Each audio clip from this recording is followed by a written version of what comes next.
नमो बृहंतारं नमो सिद्धारं नमो आयर्यालं नमो वज्रायालं नमो लोये सवसावूरं शुद्धात्मान्मनेकान्तं साधुमुत्तं मंगलम् वन्दे सन्दष्टसिद्ध्यर्थं सन्दष्टार्थप्रकाशकम् मंगलम भगवान वीरो मंगलम गौतम गणी मंगलम कुंद कुंदाद्यो जैन धर्मगोस्तु मंगलम मंगलमय मंगल करण वीतराग विज्ञान नमः ताह्याते भय अरहंता महान नमः श्री वर्धमानाय निर्धूत कल्यात्मने सालोकानां तुलोकानां यद्विद्या दर्पणायते।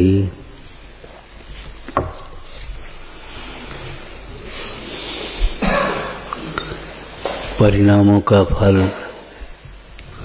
अथवा कर्मों का फल। परिणाम से ही कर्म बनते हैं, तो कर्म का फल भी अपने परिणामों का ही फल समझना चाहिए। परिणामों का फल तो तीर्थंकर होने वाले जीव को भी भोगना ही होता है। कोई सोचे हम पंडित जी हैं तो हमें कर्म का फल नहीं भोगना पड़ेगा। कोई सोचे हम सेठ हैं तो हमें कर्म का फल नहीं भोगना पड़ेगा। कोई सोचे हम मिनिस्टर हैं, कलेक्टर हैं, कर्म का फल नहीं भोगना पड़ेगा। भ्रम में मत रहना। कर्मों का फल अथवा परिणामों का फल तो तीर्थंकर होने वाले जीव को भी भोगना ही होता है।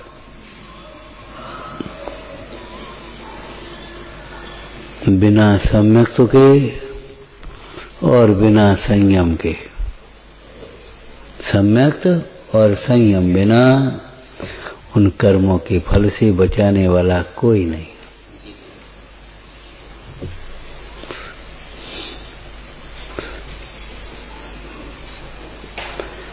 देखो, तपस्वी नारायण अपने उन परिणामों के फल से नरक गया ही, वहां से आकर के सिंह की पर्याय में आया ही, फिर नरक गया और फिर आकर के सिंह की पर्याय में आया। कौन बचावे? तीर्थंकर होने वाला जीव है, अब क्या करे?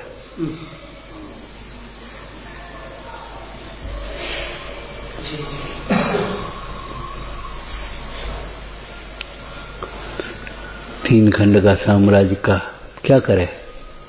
इतनी सेना क्या करे? वो बल कहां करे?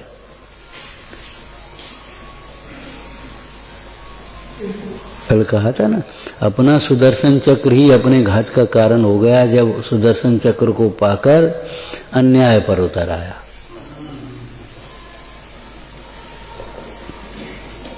इनके सुदर्शन चक्र से तीन खंड की विजय करी है सुग्रीव ने, और उसी तीन सुदर्शन चक्र से मारा गया। सुदर्शन चक्र चला गया किसमें? पुण्य के, उस त्रिपृष्ठ के हाथ में।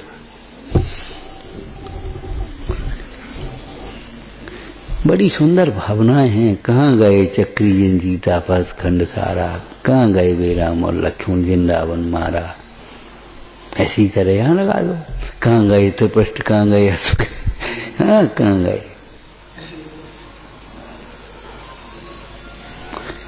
इसलिए भैया परिणामों के संभाल के लिए बहुत सावधान रखना। देखो मोह की दशा, ये फल खराब ना हो या भीतर रख दो, ये पानी गर्म नहीं हो या भीतर रख दो, ये कपड़े खराब नहीं हो या इनमें ऐसे रख दो, और परिणाम खराब हो जाए तो कोई चिंता ही नहीं। अरे रे प्रभु, जैसे फलों को खराब होने से बचना है, दूध को खराब होने से बचाना है, भोजन को खराब होने से बचाना है, तो विपरीत वातावरण से उसे बचा लेते, दूर रखते। बोलो।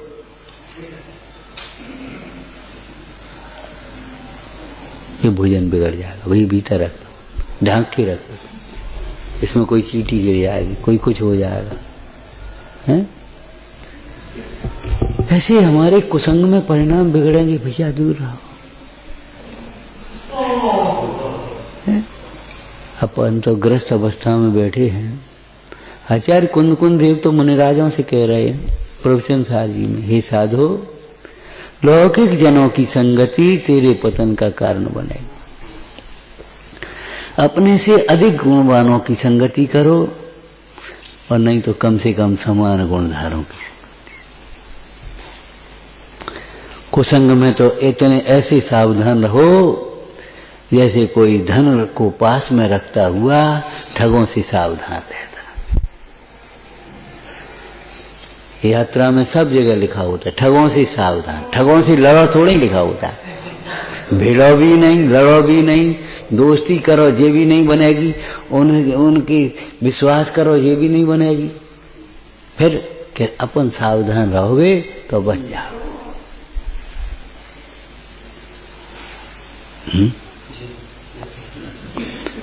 और एक सावधानी का दृष्टांत तुमने सुना है? जब बारात लेकर के चला मुंबई और ठग लग गए संग में, उसने समझ लिया और उनने दोस्ती गांठ ली खूब। साथ साथ चल रहे, साथ साथ धर्मशाला में ठहर रहे, नहा धो रहे, खा पी रहे,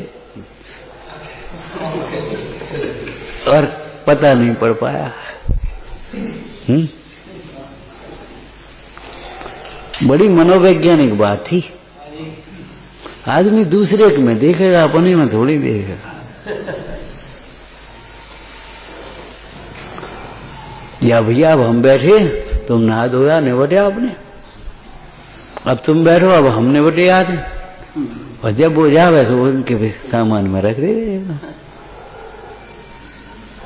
रत्नों का जो पिटारा था वो उसके उसमें रख दे, अब वो उसके सब माल को जा, अपना तो देखेगा ही नहीं। अनादिकाल से यही तो भूल रही, अपना सुख अपने में नहीं देखा।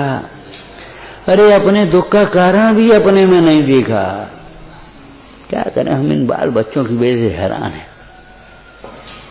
अरे तुम अपने राग से हैरान हो, अगर बाल बच्चों से हैरान हो तो बैराग लेके जा, करो अपना कल्याण। क्या करेंगे, को क्या करना?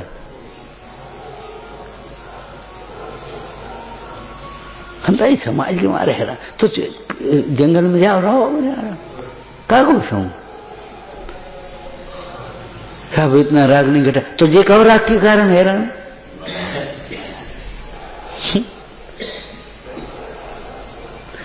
माने अपने में नहीं देखेगा, न दुख का कारण न सुख का उपाय, जबकि दुख का कारण भी तेरी वर्तमान परिणति में है और सुख का उपाय भी तेरे भीतर।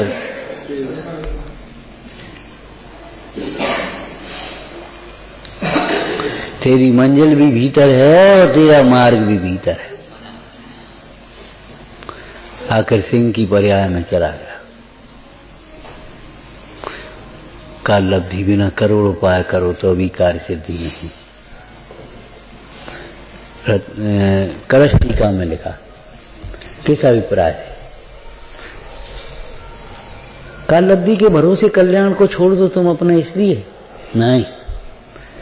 कोई जीव अगर नहीं सुन रहा, नहीं मान रहा। आज ही एक प्रश्न आ गया दोपहर में, वो आए थे, हाँ तुम्हारे मेहमान समझ लो साधर्मी, बोले जैन धर्म जब इतना उत्कृष्ट है तो इसको मानने वाले कम क्यों हैं?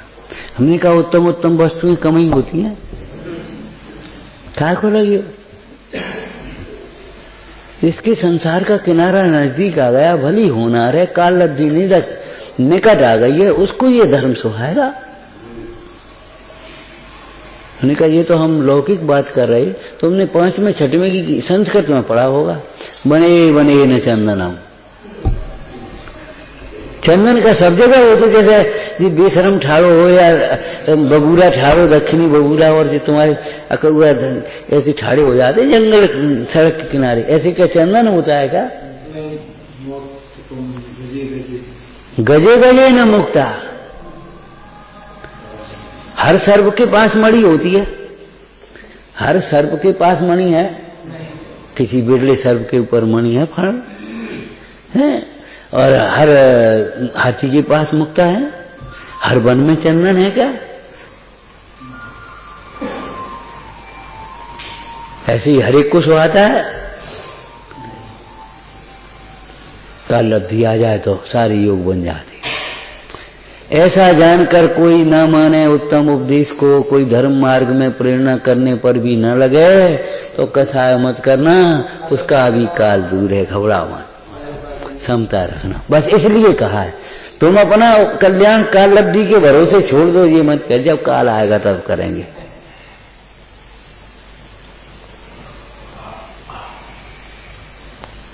उपदेश को इस प्रकार से ग्रहण करना जिस प्रकार से अपनी परिणति में निर्मलता है, अपनी मोह घटे, अपनी कथाएं घटे।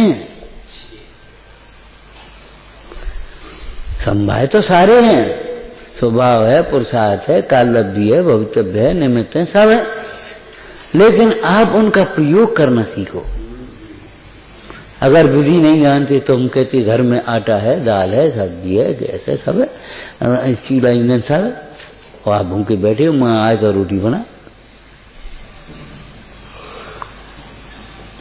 सामग्री होना ही पर्याप्त नहीं है, उसका ज्ञान भी होना चाहिए, प्रयोग आना चाहिए सर्वत्र। ऐसे इन सिद्धांतों का प्रयोग करना भी सीखो भाई।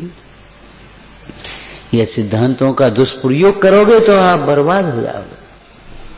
कहा था ना सुदर्शन चक्र के चंद उसी चक्र से मारा गया जब उसका दुरुपयोग किया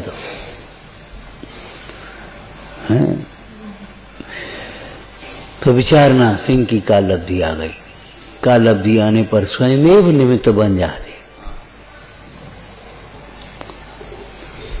उन मुनिराजों ने कहा सुना भगवान की वाणी में कि अमुक पर्वत पर वो सिंह, वो 10वें भव में तीर्थंकर होगा। वे वहां से चले और वहां आए सो क्या देखा, वो सिंह क्रूर रौद्र, और सामने हिरण को ऐसे फाड़ा ही दिया उसने।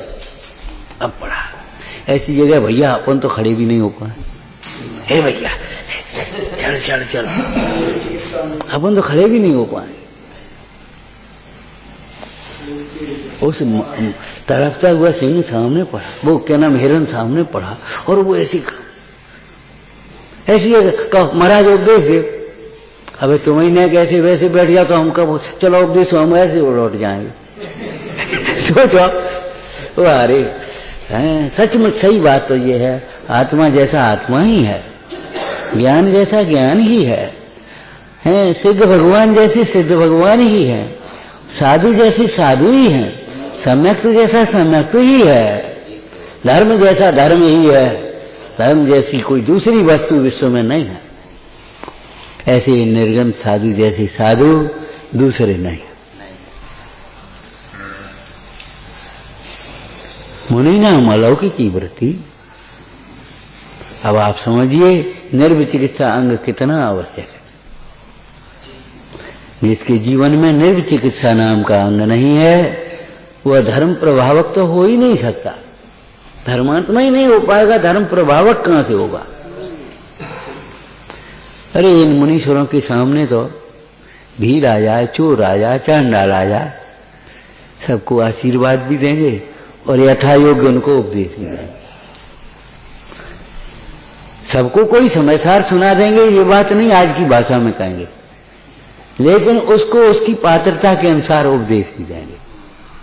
पूर्वा भील को कुछ नहीं, शिकार और मां से छुड़ाए, और सब नहीं छोड़ पाए तो कौए का मां छोड़ दो, ये भी कथा आ गई। चलो जितना छोड़े, चोर को झूठ बोलना ही छुड़ा दिया, चलो झूठ मत बोलना, चोरी नहीं छोड़ पा रहा कोई बात नहीं, लेकिन जानते थे सत्यवादी चोर नहीं रह सकता, कब तक चोरी करेगा। और वही हुआ 2 दिन नहीं कर पाया। भाई तू कौन है? क्या चोर है? मजाक कर रहा होगा कोई। क्या चुरा? कि घोड़ा ले जा रहा हूं, अरे कोई होगा घोड़ा को और सवेरे देखा सचमुच ले जाए तो क्या वो तो सत्य बोलता है। अरे भाई आज गजब तमाशा है, चलो देखो ढूंढो, तो पेड़ के नीचे सो रहा जो। क्यों भाई कौन है? कि मैं चोर हूं। क्या चोरा है? घोड़ा। कहाँ है? कि वो बोला राजा के पास लाए। बोले क्या रिवाज नहीं है? बोले महाराज के पास हमने नियम लिया। अरे रे प्रभु तेरे सारे अपराध क्षमा। बोल भाई, एक दिन सत्य बोलने का तो ये फल है, जीवन भर सत्य बोलेंगे तो क्या करेंगे, और एक पाप छोड़ने का तो ये फल है। हाँ, और सारे पाप छोड़ेंगे तो कैसा जीवन होगा। बहुत लोग कहते एक दिन में क्या हो जाओ, एक दिन से क्या हो जाओ। अरे करके तो देखो, विश्वास आ जाएगा तुम्हें, तुम्हारी विशुद्धता बढ़ेगी, तुम्हारी महिमा आएगी तुम्हें।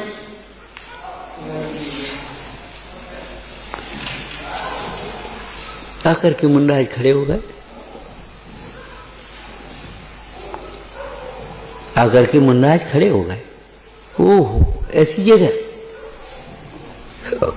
मुंडाज जैसे मुंडाज ही हैं, साधु के गुण साधु ही जैसे, उनकी क्षमता अलौकिक है, उनकी निर्विचिकित्सा अलौकिक है, निर्भयता अलौकिक है, निर्वांछकता अलौकिक है। ऐसी लौकिक जीवन में नहीं। जैसे अनंत भगवान की आप उसमें पंच परमेश की विधान में पढ़ते हो, ऐसो अतिशय केवल उपजय हुए। केवल ज्ञान के जो अक्षय लिखे हैं वे केवल ज्ञान होने पर ही होते हैं। तीर्थंकर के जो अक्षय लिखे हैं वो तीर्थंकरों को होते हैं जन्म के समय जन्म वाले, केवल ज्ञान के समय केवल ज्ञान वाले, और 14 अक्षय देवकत वे होते हैं।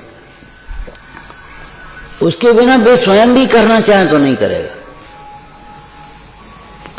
एक चर्चा की थी ना, भोजन में जो स्वाद होता है, भोजन जैसा बनता है, वो ये समझो सामने वाले के पुण्य अनुसार बनता है, बनाने वाला नहीं। बनाने वाला तो बढ़िया बनाना चाहेगा, लेकिन अगर सामने वाले का पुण्य नहीं है तो नहीं बना पाएगा।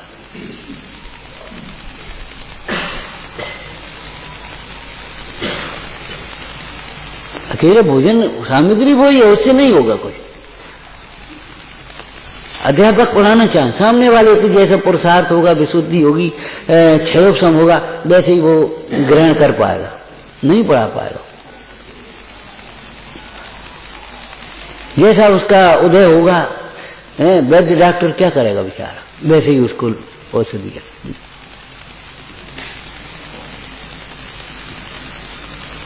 जीव की योग्यता अथवा किसी भी कार्य की योग्यता उस कार्य का नियामक कारण है। निमित्त तो निमित्त ही है। कैसी सुंदर कोई घटना सुनी है तुमने, दुआ सुना है, उसमें घटना गर्भित है दुए में, बोलो। जिसमें आत्म शक्ति है क्या कर सके निमित्त, रानी नहीं डिगा सकी सेठ सुदर्शन चित्त।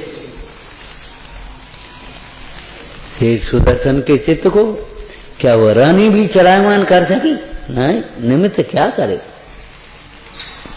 मारीच को क्या आदिश्वर भी समझा सके? जब समझता है तब स्वयं से समझता है, जो समझता है वह स्वयं से समझता है। कि कई प्रसंगों में कार्यों के संबंध में अपन को लगता है पहले क्यों नहीं हो गया, क्या उसकी योग्यता नहीं थी। ये निश्चय का उत्तर है, निश्चय नय का ये उत्तर है कि उस कार्य की उस समय पहले योग्यता नहीं थी, बाद बाकी फिर निमित्त भी नहीं था उसका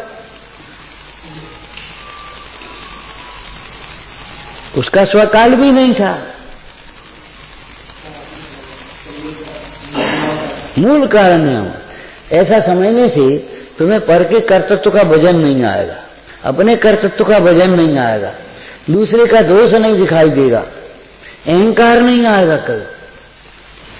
नहीं तो ऐसे ही प्रश्नों से चित्त जगमगा जाता है और यथार्थ उपदेश को नहीं समझ पाते। उपादान निमित्त की चर्चा चल रही और बाई कहती है आप कहते हो योग्यता से रोटी बनती है तो आटा पहले रखा था, पहले क्यों नहीं बन गई? अरे हम जब मंदिर से गए हमने बनाई तब बनी, आटा तो पहले था ना, उपादान कहां गया था? अरे भैया त्रैकालिक उपादान था, क्षणिक उपादान नहीं था। योग्यता एवं प्रतिनियामक कारण, वो क्षणिक उपादान।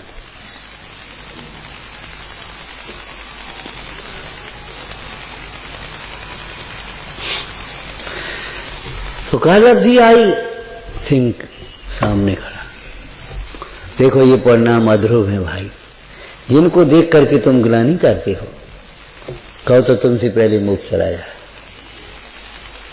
कभी किसी की वर्तमान परिणति मात्र देख करके ग्लानि मत करना।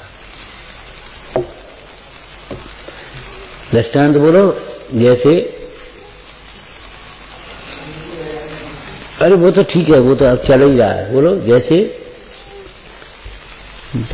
मलमूत्र में सन जाने पर भी माता अपने बालक से ग्लानि नहीं करती उस पर्याय को देख करके। उस पर्याय में भी उसको भेद ज्ञान है कि मलमूत्र गंदगी अलग है और बालक अलग है। ये जब वह गंदगी बालक के ही द्वारा की गई है, बालक ने ही अपने हाथ पांव सान लिए हैं,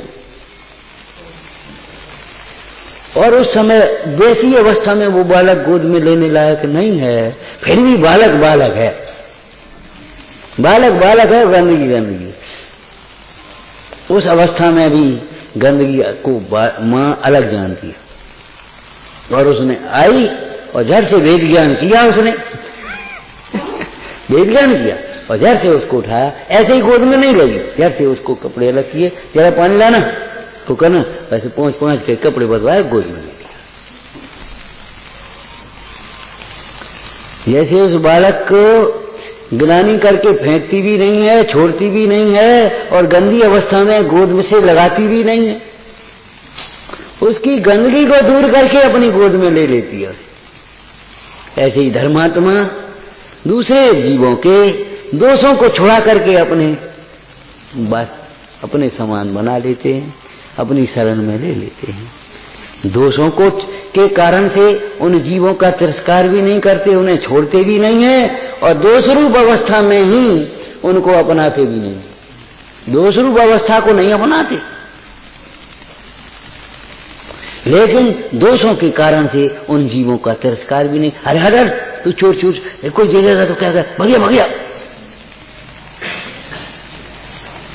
है वो चोर, है वो सिंह, है हिंसक। अब सिंह की पर्याय में आया, कैसी परिणति, और आकर के खड़े हो गए बिना गाने के, बड़े प्रसन्न मुद्रा। आपको कहा था ना, शांत मुद्रा, जिन मुद्रा, प्रसन्न मुद्रा सबसे अधिक प्रभावक होती है।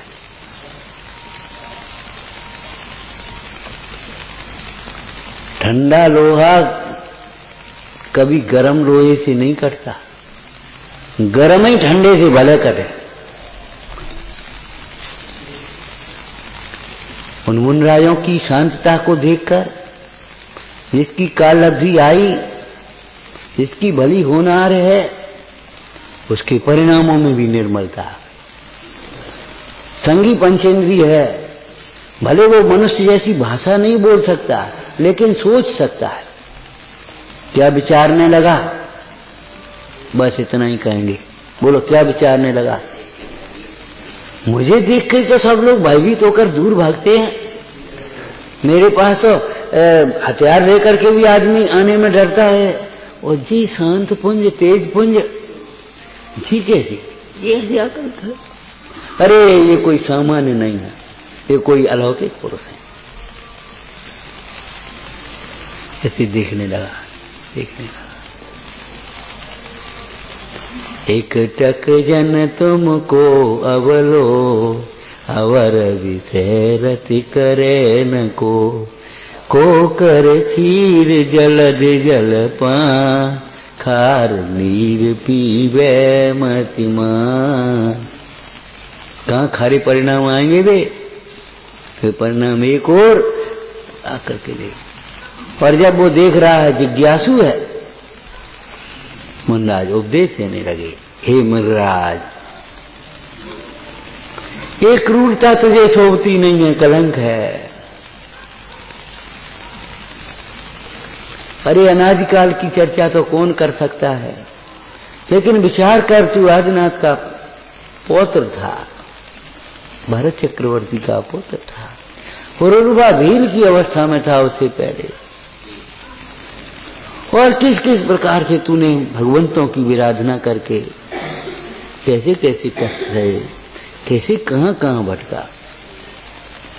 थोड़ा पुण्य करके स्वर्ग में देव भी हुआ, फिर आकर के मनुष्य बना, अंत में जाकर के बिना सम्यक्त के निगोद में, त्रियंत में, एक इंद्री में, दो इंद्री में भटकता फिरा। तेरी का लब्धि आई है। हम भगवंतों के मुख से सुन करके आए हैं, मुख से माने उनके समोधन में सुन करके आए हैं। तू तो तीर्थ 10वें भव में तीर्थंकर बनेगा, धर्म तीर्थ का प्रवर्तन करेगा। तू अपने स्वरूप को समझ समझ समझ। ये दिखने वाला सो तू नहीं है, इसके भीतर जो देखने वाला है वह तू। क्या ये जो दिख रहा है ना वह तू नहीं है, इसके भीतर जो देखने वाला है सो तू है। पंडित जी की भाषा में बोलो, टोटमल जी की, इस पर्याय विषय जो को देखन जानन हारो सो, मैं हूं जीव द्रव्य गुण भूप, एक अनादि अनंत रूप। ऐसा तू अनुभव कर, निर्णय कर, समझ और प्रत्यक्ष अनुभव कर। देख देख, भीतर देख, बाहर क्या देख रहा है, भीतर देख।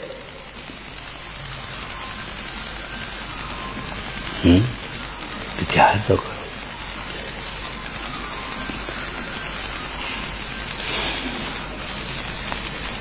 और सिंह समझ गया, खग जाने खगी की भाषा, शब्दों को भले ग्रहण नहीं कर पाता, रट नहीं पाता, सुना नहीं पाता, लेकिन वो भाव को समझ गया। आज भी त्रियंत तुम्हारे लाड़ प्यार को और तुम्हारी क्रूरता को समझते हैं। बच्चा खेलता रहा उसके पास, कुत्ते के पास, वो काटता नहीं है, उसको ऐसे करता रहे चाहे कुछ कर, और तुम अगर कुछ कर दो यार काट देवे कौन।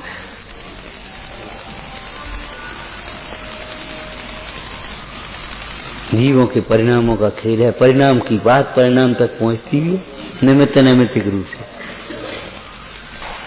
इसलिए भीतर से ही सुनना, ऊपर ऊपर से नहीं, और भीतर से ही बोलना, ऊपर ऊपर से नहीं। विचार करो, कितने प्रवचन सुनते हैं अपन। एक उपदेश सुना था सिंह ने, बिना अंतर्मुखी हुए, बिना पुरुषार्थ के अनेक उपदेश भी सुनना कार्यकारी नहीं है, और एक उपदेश सुन करके भी जो अंतर्मुखी हुआ है। कभी कभी लोग इस दृष्टांत से स्वच्छंदता का भी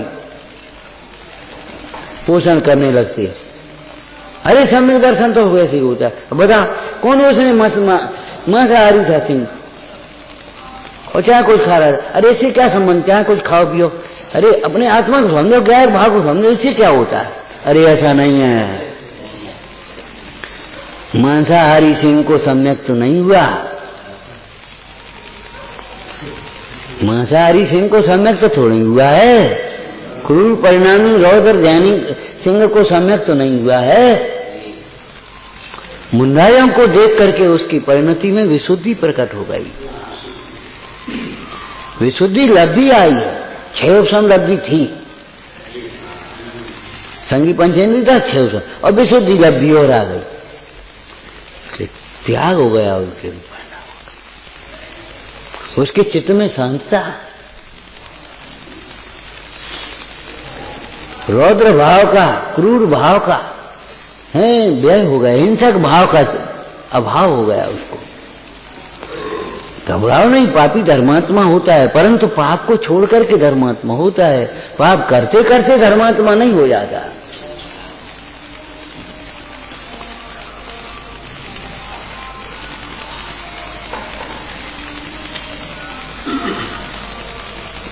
विचार करो, विशुद्धि लग दिया है, फिर देखना सुनी उसने, विशुद्ध परिणाम में जो देखना सुनी, जैसे वर्षा होने के बाद जमीन नरम हुई, जुताई हुई, इसमें जो बीज बोया बस अंकुर आ गए। अब वो न जानता था, न प्रमाण जानता था, न ज्यादा पढ़ा लिखा था कि महाराज ये तो निश्चय की बात है, हम तो तेरे सिंह हम का समझे, आप तो हमें कोई सरल सी बात बताओ। अरे इससे ज्यादा सरल क्या होगा? विचार करो, उस सिंह के जीव ने अपने को सिंह रूप देखना बंद करके जीवराज रूप देखा और सम्यक्ति हो गया। ऐसी जटायु गिद्ध पक्षी हुआ था, ऐसे ही हाथी का जीव पार्श्वनाथ भगवान का जीव हाथी की पर्याय में हुआ था। इसलिए आपको कहा कि देखो, अपने को मनुष्य मानने वाला मनुष्य भी सम्यक्ति नहीं हुआ, और अपने को जीव मानने वाला आत्मा मानने वाला त्रियंश भी सम्यक्ति हो जाए। अपने को पर्याय रूप देखने वाला देव भी सुखी नहीं होता, और अपने को शुद्धात्मा देखने वाला अनुभवने वाला नारकी भी सुखी हो जाता। सुख दुख का संबंध बाहर की इन शरीरों से नहीं, इस क्षेत्रों से नहीं, सामग्री से नहीं, अनुभूति से है। मिथ्या अनुभूति, मिथ्या प्रतीति, मिथ्या भावना, मिथ्या वृत्ति और दुख का कारण है, और सम्यक दृष्टि, सम्यक ज्ञान और सम्यक चार ये सुख का कारण। इसलिए हम बार बार कहते भैया उपदेश सुनने का समय तो है ही, सुना है, बहुत दिन हो गए सुनते सुनते, अब तो सिंह की तरह उपदेश को सफल कर, सफल कर। पहले अपने को मूर्ख मानते थे, अब तुम अपने को मान लगे हम बहुत का जानकार हो गए। आत्मा कब समझोगे तुम अपने को? भाई विचार तो करो। वो सिंह की परिवार में सम्यक्ति हो गया। कैसी विनय आ गई, कैसी विनय आ गई। बोलो, चारों पैर ही तो हैं, लेकिन दो पैरों पर बैठ गया, दो पैर ऐसे उठा लिए, ऐसे खड़े हो गए जैसे हाथ जोड़ कर।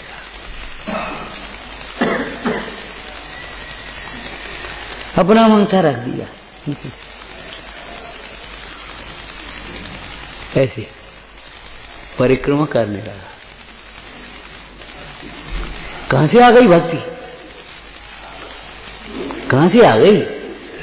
अंतर से आ गई। सम्यक तो हो, और भगवंतों के प्रति भक्ति न हो, देवगुरु के प्रति भक्ति भाव न हो, ऐसा होता नहीं। और सम्यक तो न हो तो फिर ऊपरी भक्ति तो जितनी है जैसी है ठीक है, वो हमारा भाव नहीं होता, वो हमारा ऐसा होता है, हमें कोई पूछता नहीं है, हमसे कुछ कहता नहीं, तो हमारा भाव नहीं होता, बस यही करते रही जीवन भर। अरे तुम्हारा भाव नहीं होता इसलिए तुम्हें कोई नहीं पूछता, तुम्हें होता है ना। हमारा भाव नहीं होता, पहले भाव चाहिए। कई डॉक्टर के पास जाओ कि पहले हमको ठीक कर दो, उसके बाद दवाई खाएंगे। न जान तुमने कहा दे दो, हमें कब दो, तो जहर दे दो, हम मर गए तो। अरे वैद्य कहता है हमें जहर की जरूरत होगी तो जहर भी देंगे शोधन करके, घबरा मत, हमारे द्वारा दिए गए जहर के से भी तू नहीं मरेगा, तेरा रोग मरेगा। और अपनी कल्पना की तू मिष्ठान भी खाएगा तो भी मरेगा।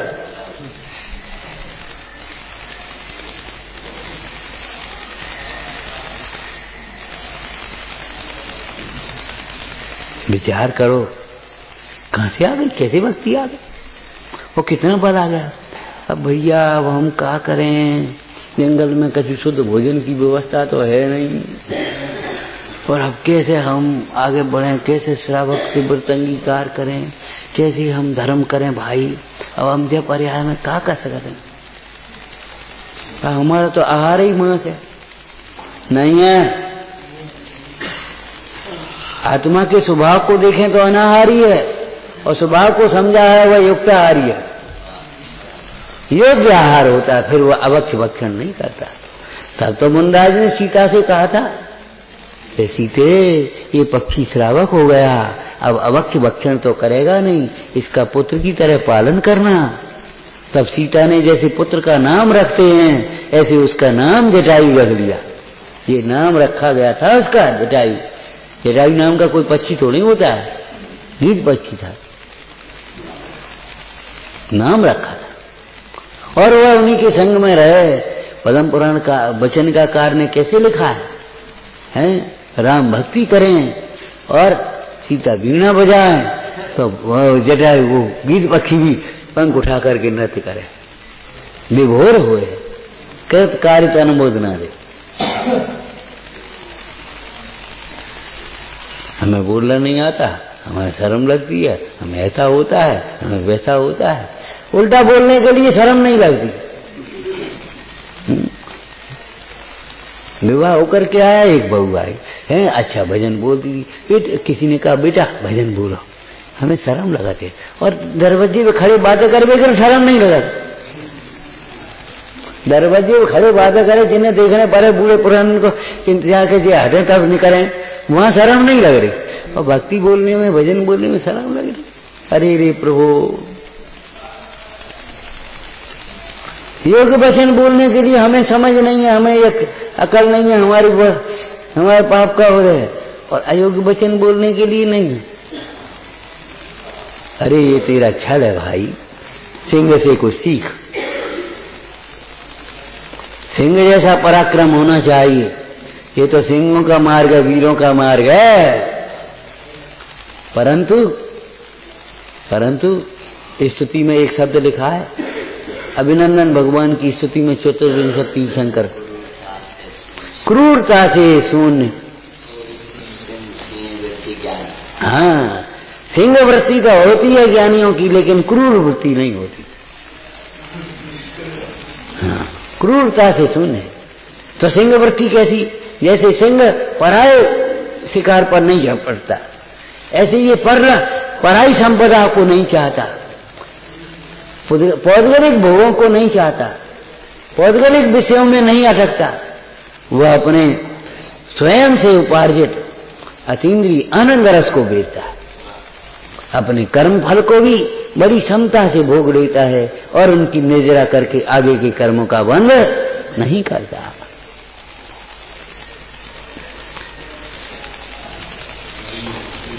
कैसे होता है सम्यक? इस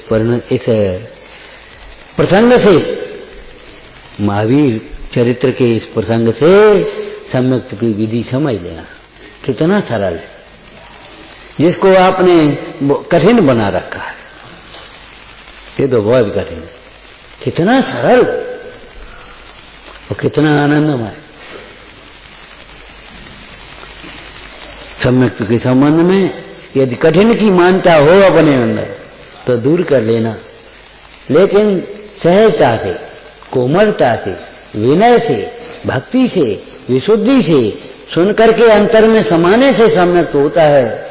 सुन करके उड़ाने से सम्यक तो नहीं होता, अभिनय से सम्यक तो नहीं होता, कुटिलता से सम्यक तो नहीं होता, कठोरता से सम्यक तो नहीं होता। ये विपरीत भाव हमारे सम्यक मार्ग की प्राप्ति में, सम्यक की प्राप्ति में बाधक हो रहे। इन भावों से परे करके देखो अभी सम्यक होता है। विचारना। सजानंदी शोध स्वरूपी अविनाशी में आत्मस्वरूप, सहजानंदी शोध स्वरूपी अविनाशी में आत्मस्वरूप, सहजानंदी।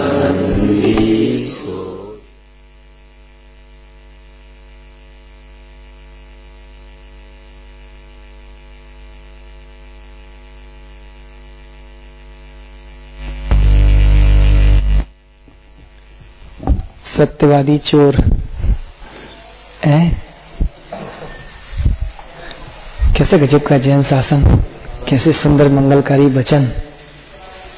एक प्रतिज्ञा से, एक परिणाम की समाज से पूरा जीवन कैसे बदल जाता है। ऐसे सुंदर सुंदर वचनों से भरा हुआ है प्रथमान योग सचमुच इसलिए ज्ञानीजन अपन सबको स्वाध्याय की जो प्रेरणा करते हैं कि आत्महित पर दृष्टि रख करके किसी भी अनियोग के ग्रंथ को साथ में लेकर के बैठो, अवश्य ही उससे अपनी परिणति निर्मलता की ओर बढ़ती है। हम सब अवश्य ही ऐसे अवसर पर एक स्वाध्याय का संकल्प बनावें। कल सुबह 5 बजे से अपन सभी सादर में एकत्रित होकर के प्रभात फेरी निकालेंगे। हमारे विद्यापीठ के बच्चे रहेंगे ही, आप सभी से भी निमंत्रण है। सिर्फ आधा पौन घंटा लगेगा अपनी पूरी प्रभात फेरी में। आप समय पर आ जावें। ठीक 5 बजे से अपन सभी यहाँ से भगवान महावीर स्वामी का जय घोष करते हुए बहुत सुंदर प्रभात फेरी निकालेंगे। 7:30 बजे से श्री जिनेन्द्र परमात्मा का अपन सभी महावीर जयंती के उपलक्ष्य में यहाँ अभिषेक करेंगे। तत्पश्चात जिनेन्द्र पूजन के साथ में ही भगवान महावीर स्वामी के ऐसे ही पावन प्रसंगों को याद करते हुए उनका पंच कल्याणक विधान 8 बजे से अपन प्रारंभ करेंगे। दोपहर में 1 बजे से श्री जी की शोभा यात्रा निकलेगी। तत्पश्चात श्री जी की धारा होगी और शाम को 7 बजे से अपन सभी मंदिर में एकत्रित होकर जैन भक्ति करेंगे, भगवान की भक्ति करेंगे, स्वाध्याय का लाभ लेंगे। उसके बाद पालना झूलन आदि का जो कार्यक्रम है वो समस्त कार्यक्रम प्रस्तमंच वगैरह सभी कार्यक्रम होंगे। आप अभी भी जो विषय नहीं पढ़ पाए हैं पढ़कर बैठे। कल विधान में भी आप बलि प्रकार से सम्मिलित होंगे तो आपको पूरा जीवन चरित्र फिर से पढ़ने को मिल जाएगा।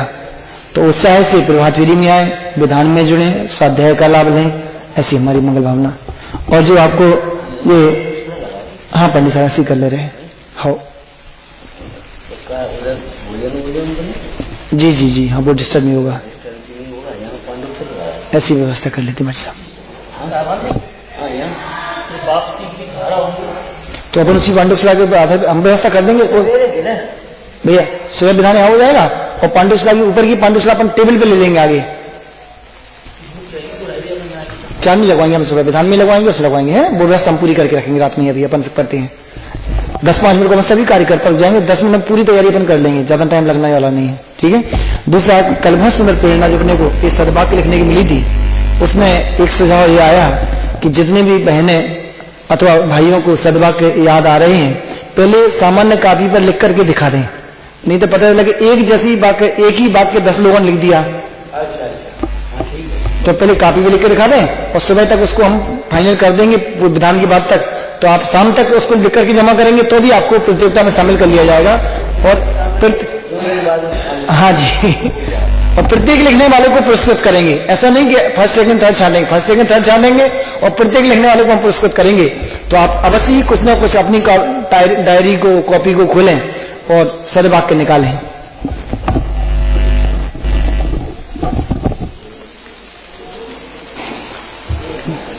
हे देव तेरी